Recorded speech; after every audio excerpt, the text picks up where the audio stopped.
at the corner store with it. Eating shrimp fried rice with the cheese, this from Dickies. Dope boy fresh, corner store tea crispy. 2 cups stacked, he know to grab my backwoods. Couple folks politicking, block politicians. From my hood to yours, it's a corner store in it. Candy coated car swingers poking, they'll stick you. Thought it was a Boogies, it got everything in it. Hey, I'm at the corner store with it. All right, now we in part 3. We about to get into the basketball segment of the Rec, you know, where the place really got its name, the Rec. You know, a lot of people didn't. If you say you was going to Sterling Pruitt, nobody knew what that was. If you say, man, I'm going to hoop at the Rec, you know what that meant. So we're gonna break it down from like when the Rec opened in the morning, when the Rec was really pumping, and boys was really coming down there to get some hoop in. The old school Rec, 10 o'clock in the morning. Sign your name on the paper. Dan and Errol on the clock. Yeah. That time, you know, getting Peter rolled. You know what I mean? 5-0. 5-0. Bye. Peter roll. Hit the horn. Y'all out of here. Next how time. much time left? It don't matter. So the 10 o'clock run at the Rec was where I don't remember how much time they used to put on the clock, but they put the time on the clock, sign your name on the paper, and you just get after it. Right there. 10 o'clock in the morning, Monday through Friday, and sometimes on Saturday. Yes. Well, the business was the Doors basketball as a program began at 10. Mm-hmm. The doors opened actually at 8. And so from 8 to 10, we afforded our seniors an opportunity to walk the gym. That's what it was. And so, but at 10, man, it was one game of 21. And if you won the 21, you were captain of the team. Next person to hit it from the top of the key, right? He was picking against them. And so those guys who, and I can laugh about this, I ain't never had to go to the down sheet or holler, I'm next or whatever. I might not be top 5, but I was top 10. I'm gonna get picked. Mm-hmm. Well, anyway, we would do that. Only 2 people can pick. Everyone else, you wrote your name on the down sheet. And we would put 11 minutes on the clock. Well, actually, the first game was 10 minutes. Mm-hmm. And then subsequent games were 11. After the game was over, you knew who the next 5 were. They were called out. Clock starts at 11. So you can play most of 11, or you can play whatever was left, right? Ones and twos. And so we did the 2-pointers. Game go to 12, right? Or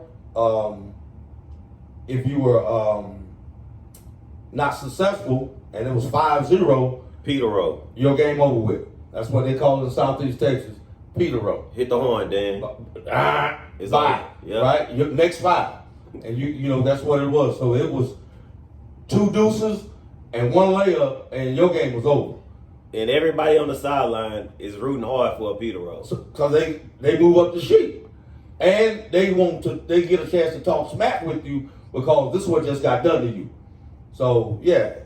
And don't get down 4-0 because you ain't getting no calls. Everybody in the gym is pointing the other way. Y'all ain't no foul going the other way. And the clock man, he was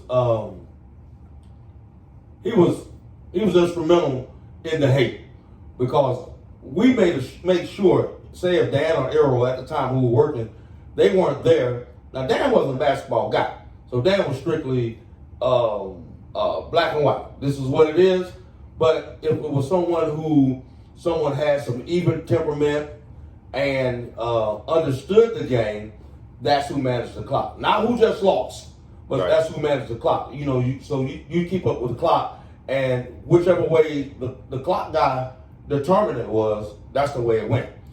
Because when the runs was really going, if you lost, you just go home. Because you're not playing for another couple hours. The list be that long. So. Yeah, you might not. If you played at 10 And lost. And you lost, yeah, you might have a 12:30 game. Yeah, you might as well just go home. Yeah, just go home. You got one shot. And how dare you go to the other side of the court? Nobody play on the other side but little kids and old people. That's not true, Wayne. If you could hoop, you didn't play on the other side. If you were a scrub, Right. you didn't play on this side with Right. us. And so we had the scrub rule. You know, regardless of your age. I'm just talking about 10 o'clock right now. So small kids were in school. Right. Right? Because we didn't do truancy. Right? So they were in school already. And during the summer they had camp, so Right. no 10 o'clock run. So it's in the evening.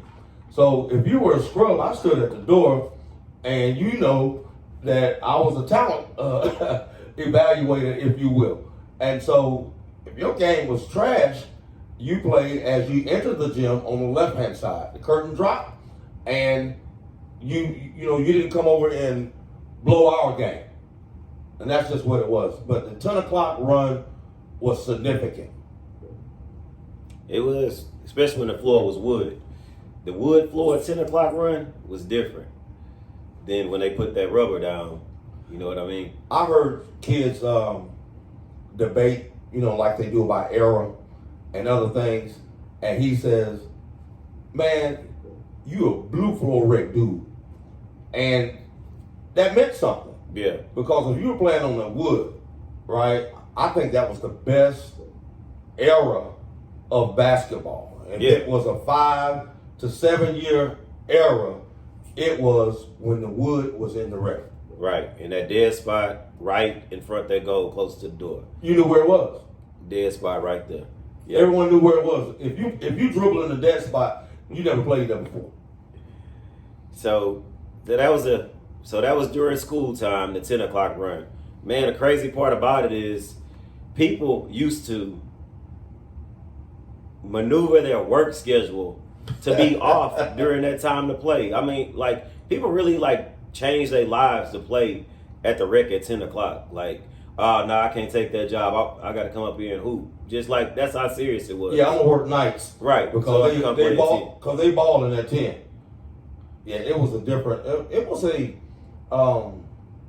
movement. To say the least. That I still will put. And bro, I played all over the world.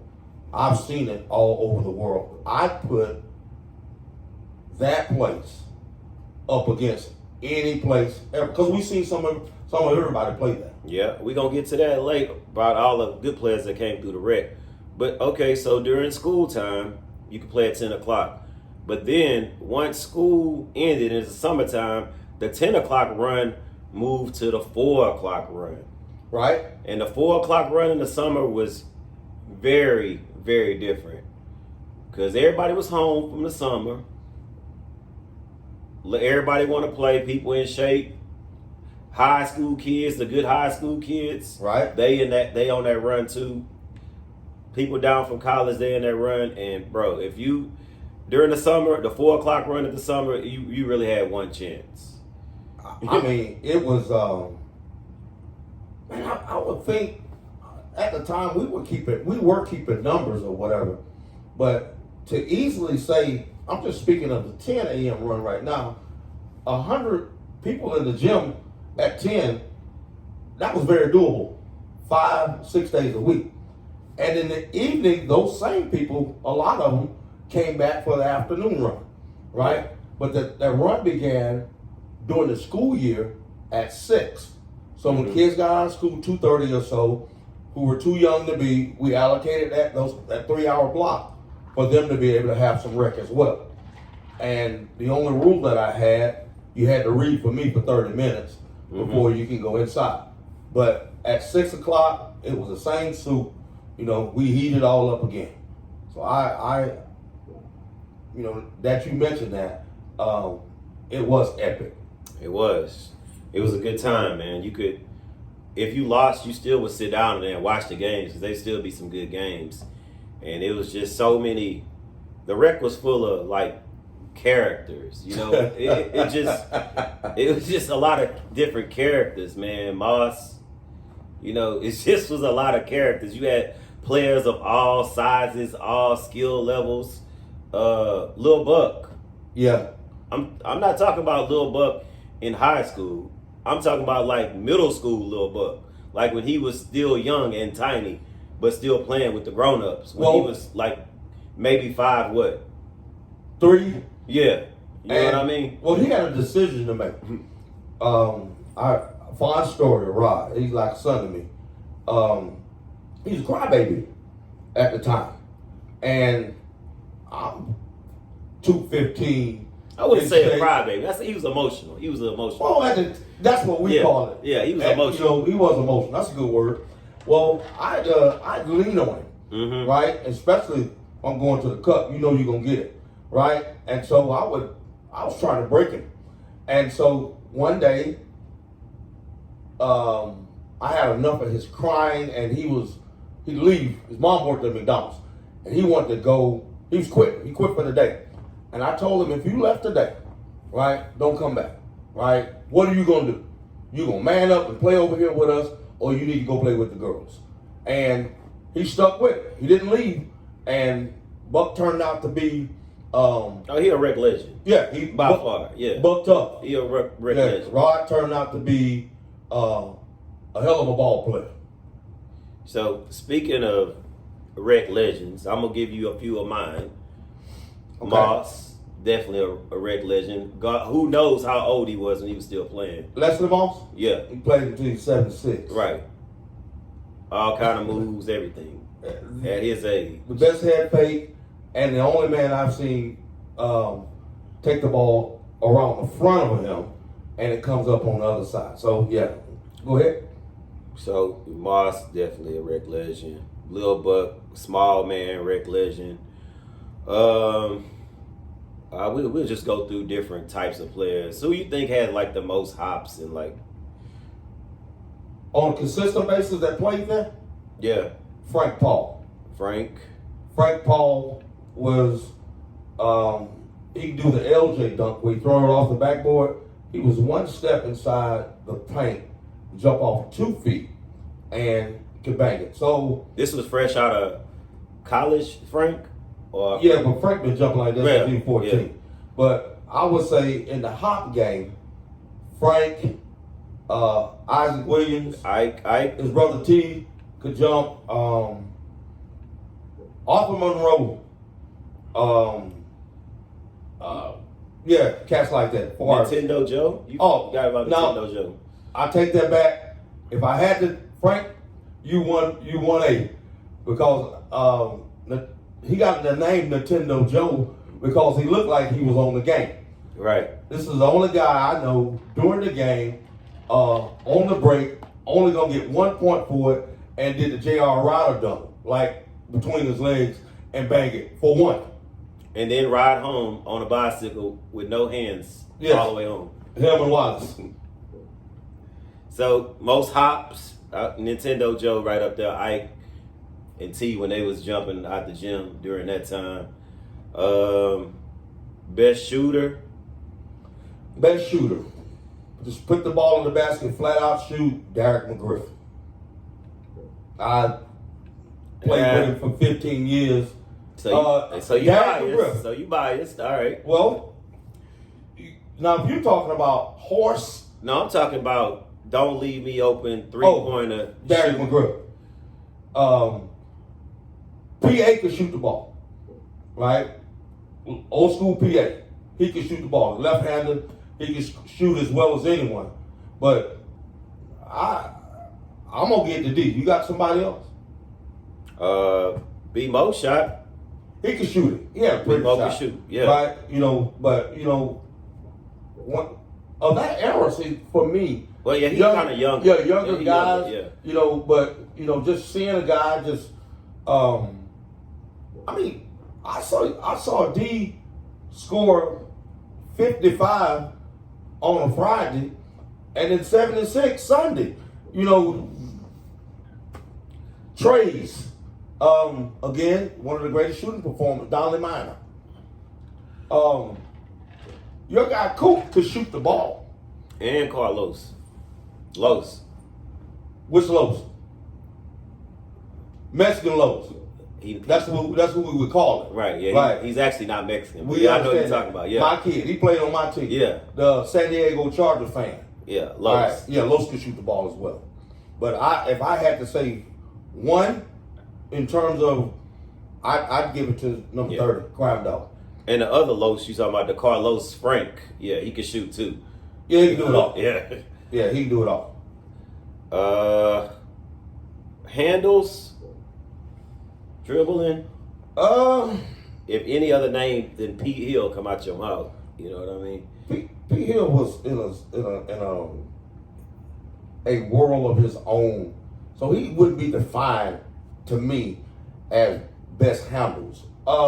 He had him though. He had Clyde push McCullough, off and spin right? on you too. Yeah, Clyde McCullough. Yeah. Skip Jackson. Skip had good handles. As crazy as it is, he wasn't necessarily a dynamic ball player. However, Young Deal. Anthony Deal. Yeah. Had the Allen Iverson video down to a science. But yeah, I mean, in terms of ball handling, I would think with flash and not turnover. I like Clyde ball handling. Yeah, that's one of my players from my backyard, Clyde. Yeah, Clyde McCullough had good ball handling. Yeah. And but the only thing about, you see, like players like Clyde, it was hard for them because they went on to play in college and they never really could come back home and play like they used to. You know? And they didn't. Yeah. Because let me mention another guy for other reasons. You know what I mean? Another guy who I thought had phenomenal handles.